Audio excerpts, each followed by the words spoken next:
Yes, good day, happy Thursday mga idol. For today's video, magluluto tayo ng upo. Yan, mga idol. Ugaliin, pakainin ng upo ang mga bata na ang matutong magsalita ng po at opo. So, paano mga idol? Tara, magmiyaks-miyaks na tayo mga idol. Ayan mga idol, siyempre nagpainit tayo ng mantika. Again, miyaks-miyaks na yan. Kaya natin mag-brown ang ating bawang. Goods na to mga idol, ang bango na, lumabas na yung aroma. Next na natin ang sibuyas. Miyaks ulit mga lodi. Goods na mga idol. Lagay na natin yung alamang. Kapag nagluluto kasi ako ng upo, yung ginisang upo sa kamatis mga lodi, pinalagay natin yung sa alamang. So okay na yan. Sunod na rin natin ang kamatis. Tutuin natin mabuti yung kamatis mga idol. Yung tip-tip na tip-tip ito, yung lutong-luto. Lalabas yung katas mga lodi. Ayan mga idol, goods na yan. Lagyan na natin ang ating sahog. Ayan, may natira pa tayong hipon sa rep. So, siya na lang po sahog natin. Sa ating ginisang upo mga lodi for today's meal. Ayan, today lunch.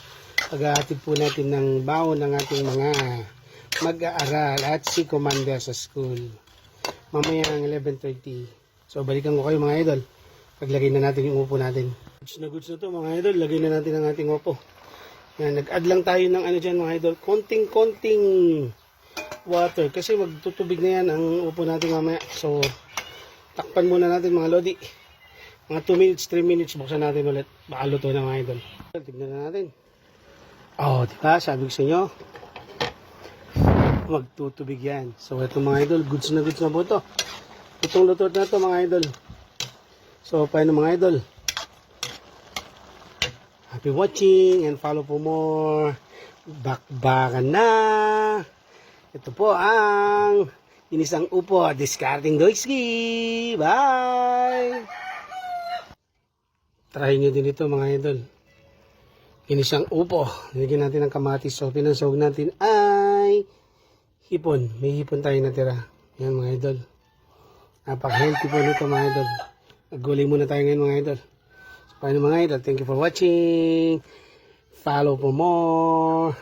Bakbakan na. Ito po ang ginisang upo. Discarding doiski mga idol. So, paano mga idol? Bye! Thank you for watching.